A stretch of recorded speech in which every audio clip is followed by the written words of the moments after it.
क्या करें, अब लगता है हमारी सोचने समझने की कुव्वत भी खत्म हो चुकी है।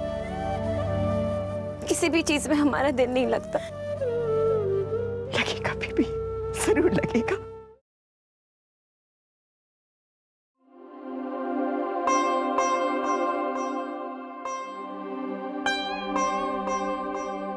भाई आबिद, हम अनजान शहर में हैं, यहाँ अनजान लोग हैं, उनका कल्चर अलग है, हमारा कल्चर अलग है।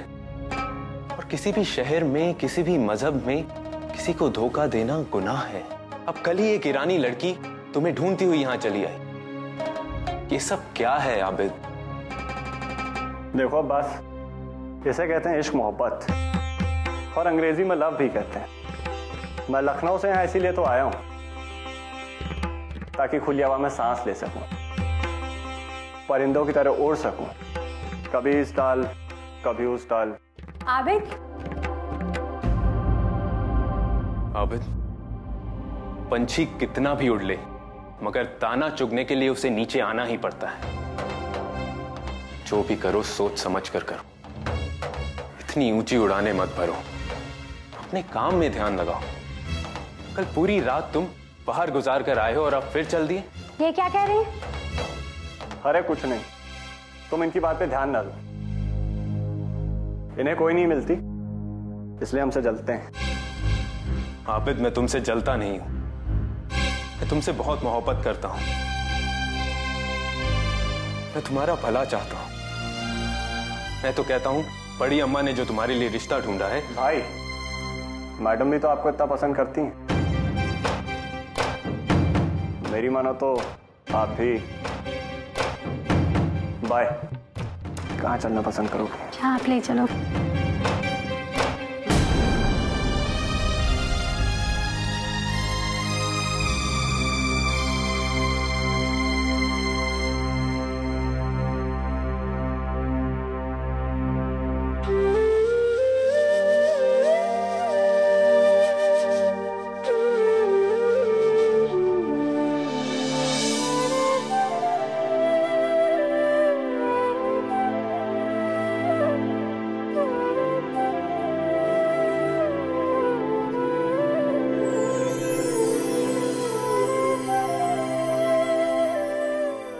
ये लाल हरी चूड़ियाँ हमें बहुत पसंद है।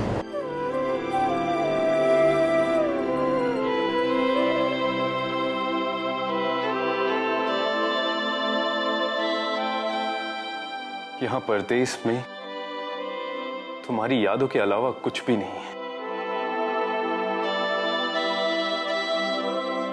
हमने खाना मेज पर लगा दिया था, मगर आपने खाना नहीं खाया। खाना वैसे का वैसे ही रखा हुआ है। हाँ, नहीं खाया। मेरा भाई आबिद पूरी रात घर नहीं आया, इसलिए कुछ खाने का मन ही नहीं किया। अच्छा, मैं चाय बना देती हूँ। चाय तो पियेंगे ना? हाँ। अच्छा साहब, एक बात पूछूं? बुरा तो नहीं मानेंगे? हाँ बोलो, बुरा क्यों मानूंगा? आप शादी क्यों नहीं कर लेते? अच्छा जाओ, मेरे लिए चाय ले आओ। लाती हूँ। लेकिन साहब, आपने मेरी बात का जवाब नहीं दिया। अरे भाई, मैं शादीशुदा हूँ और बहुत जल्द एक बच्चे का बाप बनने वाला हूँ। साहब, आप बहुत अच्छे इंसान हैं। हमने आज तक आप जैसा शरीफ इंसान नहीं देखा, लेकिन आपका भाई, वो तो। आबिद अभी बच्चा है, नादान है, मगर वक्त के साथ उसे अकल आ ही जाएगी। बात बच्चे की नहीं है साहब, लेकिन रोजाना एक न एक मासूम लड़की के साथ इश्क लड़ाना, उनकी जिंदगी के साथ खिलवाड़ करना, उनका दिल तोड़ना, ये कहाँ की शराफत है? ये अच्छी बात नहीं है साहब। ये तो गैर इखलाकी, गैर इंसानी बातें हैं। आपको इसे रोकना होगा। जो हो चुका उसे भूल जाइए, उसे छोड़ दीजिए। आज भी वक्त है, अभी भी सवेरा है। किसी और मासूम लड़की की जिंदगी बर्बाद होने से पहले आप अपने भाई को समझाइए, संभालिए।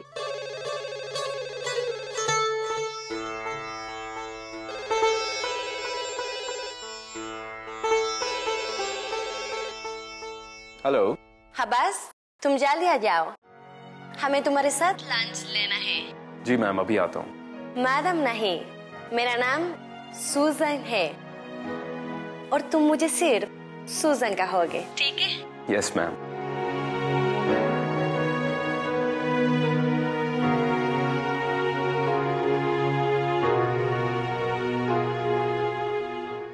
हाँ डिप्टी साहब, हमको खबर मिला है कि आपका सन और आपका सन इल्ला कहाँ है। ये आपको मालूम है, कानून के मुताबिक मुजरिम मुजरिम ही होता है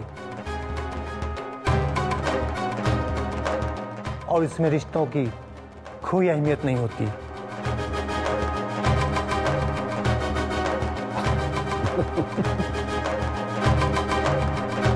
हार्बर साहब, बरतानिया सरकार को अपने मुखबिरों पर इतना एतबार नहीं करना चाहिए।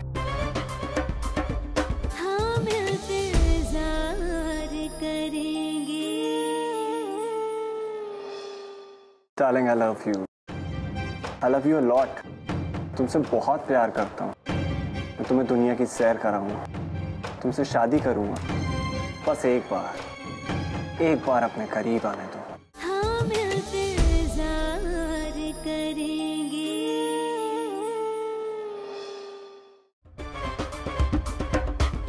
आपके इन्हीं गलत मुखबिरों की वजह से तो आज हिंदुस्तान का ये हाल हो गया है कि गुनाहगार तो आजाद घूम रहे हैं और बेगुनाह गिरफ्तार किए जा रहे हैं, सजा काट रहे हैं बेचारे। और इसी की वजह से आज आवाम के दिलों में बरतानिया सरकार के लिए नफरत बढ़ती जा रही है। मेरा कहा माने, ऐसी गलत खबर फैलाने वालों और लोगों के दिलों में बरतानिया सरकार की दहशत फैलाने वालों को सख्त से सख्त सजा दें आप। हाँ, बरतानिया हुकूमत का नाम बदनाम कर रहे हैं ये लोग, नुकसान पहुंचा रहे हैं बरतानिया सरकार को। आपने ऐसे ही किसी गलत खबर पर मुझे अपने दफ्तर बुलवा लिया, मुझे कोई एतराज नहीं है, मैं कानून का एहतराम करता हूं और जब आप बुलाएंगे मैं हाजिर हो जाऊंगा। लेकिन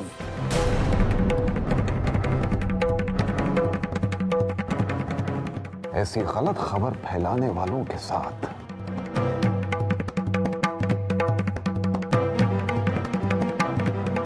सख्ती बरतें। ज्यादा बरतें।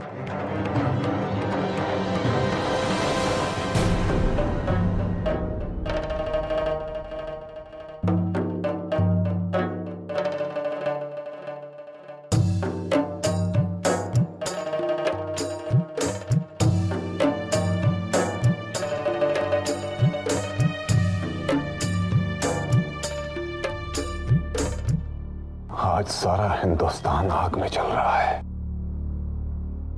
हर घर में मातम बरपा है और ऐसे में आपके ये झूठे मुखबिर आग में तेल का काम कर रहे हैं।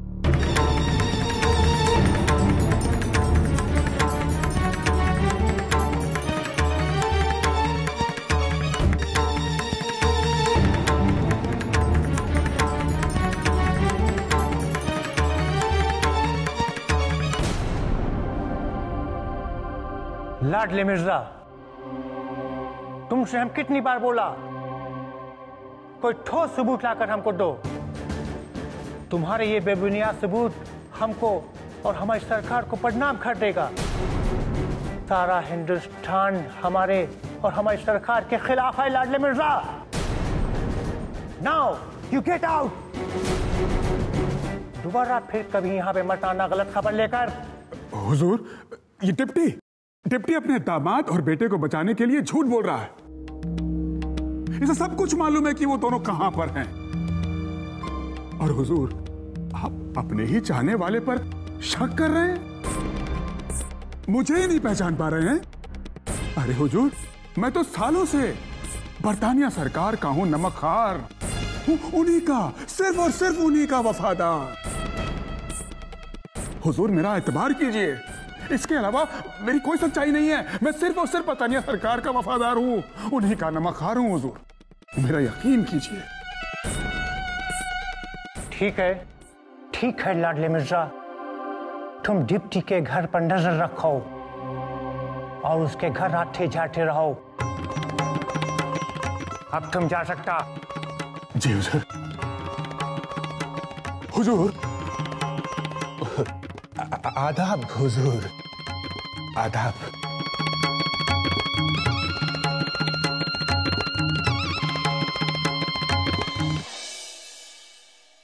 Darling, I love you. I love you a lot. तुमसे बहुत प्यार करता हूँ। मैं तुम्हें दुनिया की सैर कराऊंगा, तुमसे शादी करूंगा। बस एक बार अपने करीब आने दो। सच? सच नहीं तो क्या झूठ? तुम बहुत अच्छा।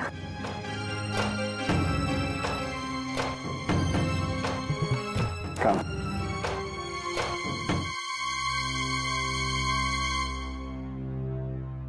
ए परवरदिगार, इसे कुछ अक्ल दे, बहुत नादान है। ये लीजिए मिश्रा जी। डिप्टी, आपने कहावत सुनी है? कौन सी? सुस्त कछुए ने जीत ली बाजी। अरे मिश्रा जी, कछुओं ने नहीं बल्कि हमारे शेरों ने बाजी जीत ली है। इस तरह से ललकारा के अंग्रेजों की आंखें फटी की फटी रह गईं। टूट गया बरसों का गुरूर। 1857 से लेकर आज तक हिंदुस्तानियों के खून से होली खेलने वालों का जनाजा उठ गया समझो। ये उन शहीदों का लहू रंग लाया है। ये आजादी उन शहीदों की देन होगी। विजय लक्ष्मी पंडित और नवाब तैयबा बेगम ने कुछ औरतों को लेकर नवाब सुल्तान बहादुर के घर में एक सभा की और घर घर में कपड़ा बुनने के तरीके को बताया और औरतों से कहा कि वो सब साड़ी पहने, वो भी खादी की। वैसे तो 1926 से ही बेगमों ने साड़ी पहननी शुरू कर दी थी। अब तो हर घर में अंग्रेजी कपड़ा पहनना छोड़ दिया है, ना इंग्लिस्तान का रेशम और ना ही स्विस का कॉटन। मिश्रा जी, ये लीजिए शय और मात। अरे डिप्टी, फिर तुमने हमें मात दे दिया। अरे डिप्टी, एक समस्या है, उसके लिए आपसे मैं राय लेना चाहता हूँ। हाँ हाँ कहो। वो हमारे भाई का लड़का ना गौरव, कल मेरे घर आया था। हम इंतजार करेंगे। अब तुम मुझे समझाओगे क्या अच्छा है और क्या बुरा? और जो तुम सुजैन के साथ इश्क फरमा रहे हो वो क्या अच्छी बात है? आबिद, तुम हद से ज्यादा बढ़ रहे हो।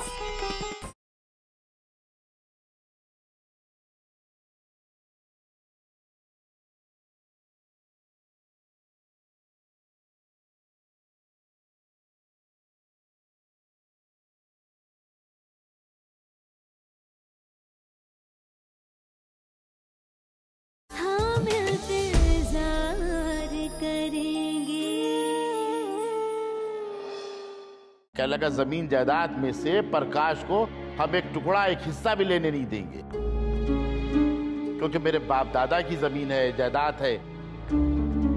अब मेरी समझ में नहीं आता कि हम क्या करें डिप्टी, तुम ही बताओ। भाई वो कह तो सही रहा है, हक तो उसी का बनता है। और मिश्रा जी, आपको तो उससे खास तौर से मोहब्बत करनी चाहिए, क्योंकि आपका अपना भतीजा है, वो आपका अपना खून। वो कहावत तो आपने सुनी होगी कि खोटा सिक्का और अपना खून ही वक्त पे काम आता है। खैर, हमारा तो यही ख्याल है कि जो जिसका हक हो उसके हक में कमी ना हो, गुजरे हमेशा दूसरों की सेवा में जिंदगी। यही एक मोमिन के लिए राह नजात है। तो आप प्रकाश को जो कुछ देना चाहते हैं बेशक दें, लेकिन इस बात का ख्याल रखें कि दूसरों के साथ नाइंसाफी नहीं होनी चाहिए। जायदाद और पैसों से ज्यादा हमेशा रिश्तों को अहमियत दें मिश्रा जी। अरे यही तो बात मैं भी मिश्राइन से कहता हूँ कि उजाला करके क्यों दिल बहला रहे हो ऐ जहां वालो, उजाला करके क्यों दिल बहला रहे हो ऐ जहां वालो। अंधेरा लाख रोशन है, उजाला फिर उजाला है। सही कहा। मैं तो गोद लेने के बिल्कुल खिलाफ था, मगर क्या बताए कि मिश्राइन की जिद थी, उनकी खुशी के लिए मुझको भी हाँ कहना पड़ा। रिश्तेदारों को तो हम नजरअंदाज नहीं कर सकते, क्योंकि रिश्ते नाते सब ऊपर वाले ने बनाए, अच्छे या बुरे। और रिश्तेदारों की खुशी के लिए थोड़ी बहुत खुशियां हमको अगर कुर्बान करना पड़े तो हम कुर्बान कर देंगे, उसमें क्या। सही कह रहे हैं आप मिश्रा जी। अब्बास, मुझे इंडियन फूड खाना है। इंडियन फूड हमको बहुत पसंद है। मैडम, आपने तो हमारे दिल की बात कह दी। हमने भी काफी दिनों से इंडियन खाना नहीं खाया। हम एक रेस्टोरेंट जानते हैं जहां इंडियन खाना तो नहीं, पर उससे काफी कुछ मिलता जुलता जरूर मिलेगा। चलिए आज वहीं खाना खाते हैं। चलो, लेट्स गो देन।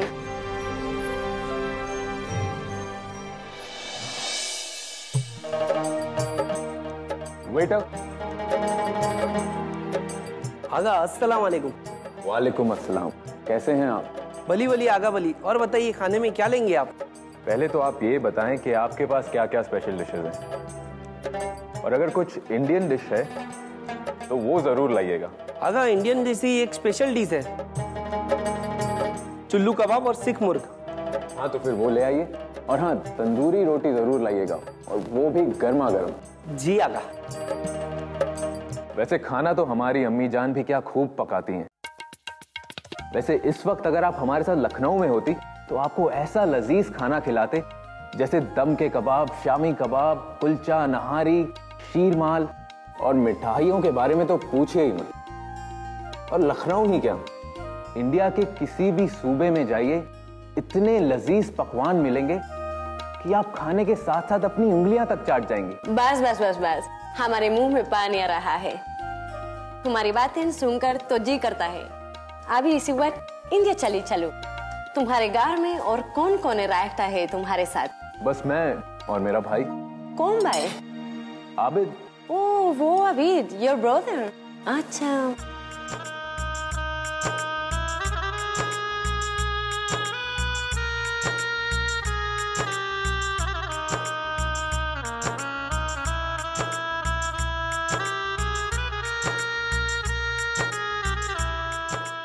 अच्छा, मैं तुम्हें गार और कार कंपनी की तरफ से दे रही थी, तुमने इनकार क्यों कर दिया?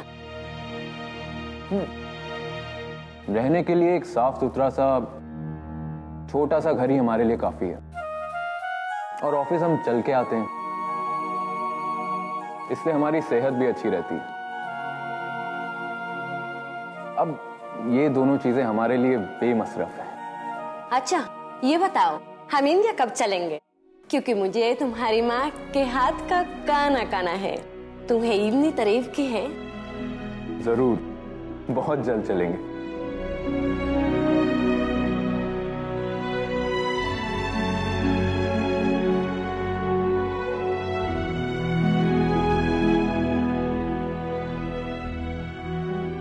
हाँ बस, हम लॉन्ग ड्राइव पर जाना चाहते हैं। इस वक्त तो आपको घर जाना चाहिए, देखिए रात काफी हो चुकी है। हाँ बस, मुझे तुमसे बहुत सारी बात करनी है। ऑफिस की बातें ऑफिस में करेंगे, इस वक्त हमारा भाई हमारा इंतजार कर रहा है। ठीक है। Waiter, bill please.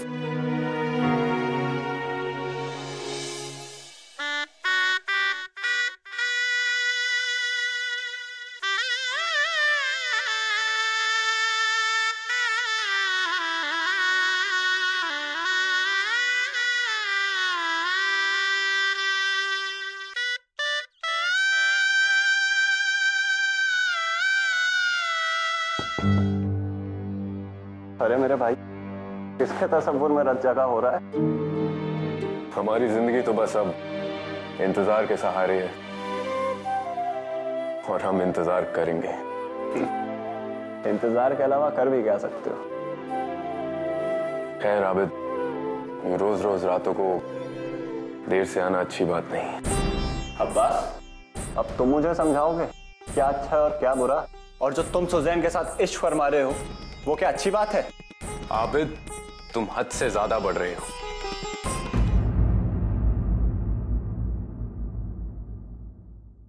जो कुछ चची अम्मा ने कहा उसे फौरन करने के लिए राजी हो जाती है। या अल्लाह,